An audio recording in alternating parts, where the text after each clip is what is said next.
Dans le cadre des cours de sciences et technologies, les élèves ont à s'approprier des concepts et des techniques en lien avec l'électronique.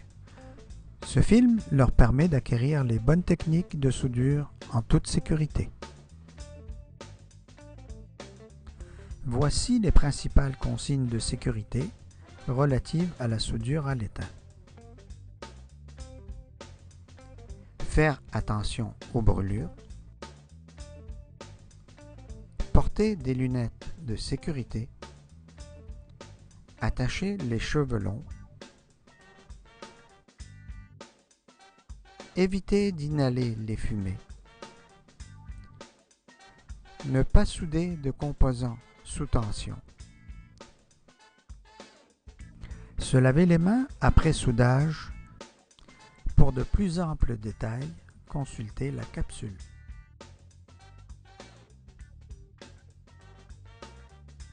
Afin de réaliser de bonnes soudures, nous avons besoin de certains équipements. Un fer à souder à panne interchangeable, dont la puissance varie entre 20 et 40 watts.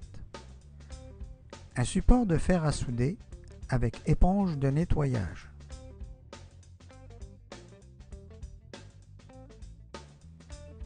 Du fil à souder, généralement constitué d'un alliage d'étain.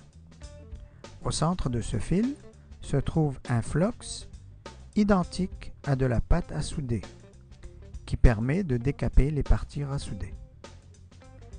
Une pompe et tresse à dessouder, fort utile lors d'un remplacement de composants. Un étau porte-carte qui nous permettra de souder sans se préoccuper de tenir la plaque. Une pince à dénuder, une pince coupante, une pince à long bec. Un multimètre qui nous aidera à vérifier la continuité. Et surtout des lunettes de sécurité pour protéger vos yeux.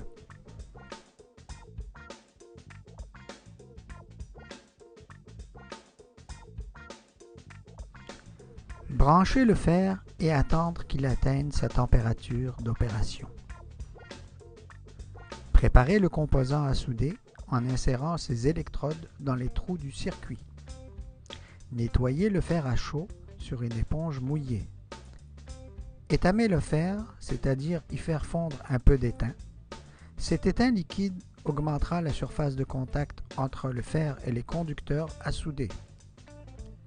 Appuyez le fer à la jonction de l'électrode et de la surface étamée du circuit imprimé.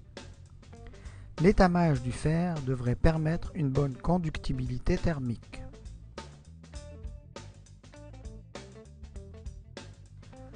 Appliquez l'étain sur la même jonction sans pour autant toucher le fer directement.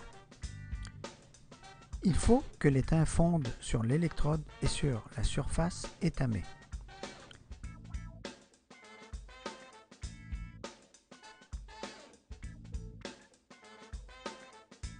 Après une soudure adéquate en forme de cône ou de volcan, coupez les électrodes juste au-dessus de la soudure.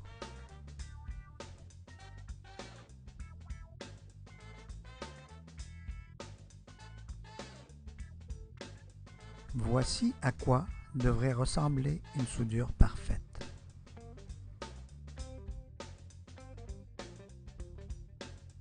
Après chaque soudure de composant, il serait prudent de vérifier la continuité de ce dernier sur la plaque.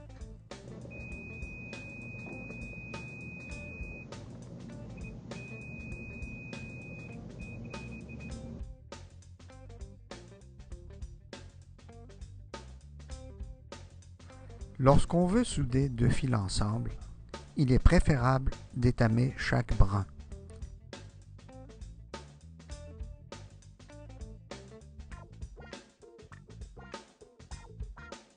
Et après les avoir rapprochés, les chauffer simplement.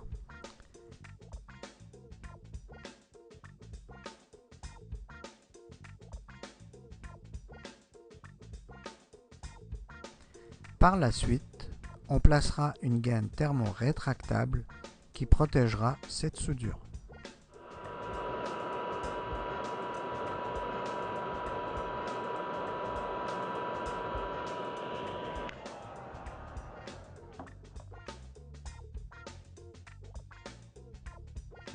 La pâte est trop longue et peut conduire à des courts-circuits. Dans ce cas, il suffit de la couper. Il manque un peu d'étain.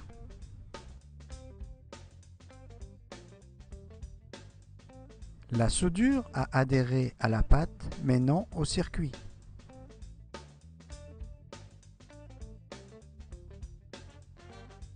L'électrode n'est pas assez chaude pour que la soudure y adhère. La soudure a adhéré au circuit, mais non à la pâte.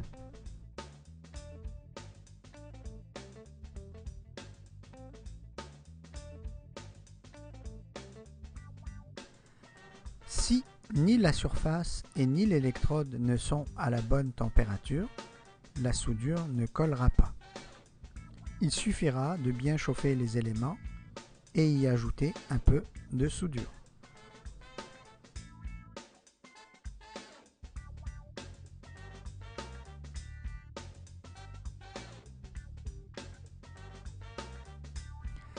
Parfois, lors d'une soudure, nous créons un pont entre deux zones. C'est une anomalie qu'il faudra bien sûr corriger.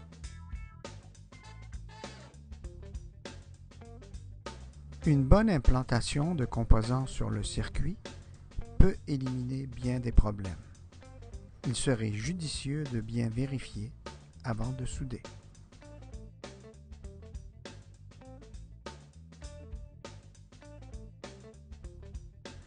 Ici, nous constatons qu'une pâte s'est repliée vers l'intérieur et n'est pas rentrée dans son trou.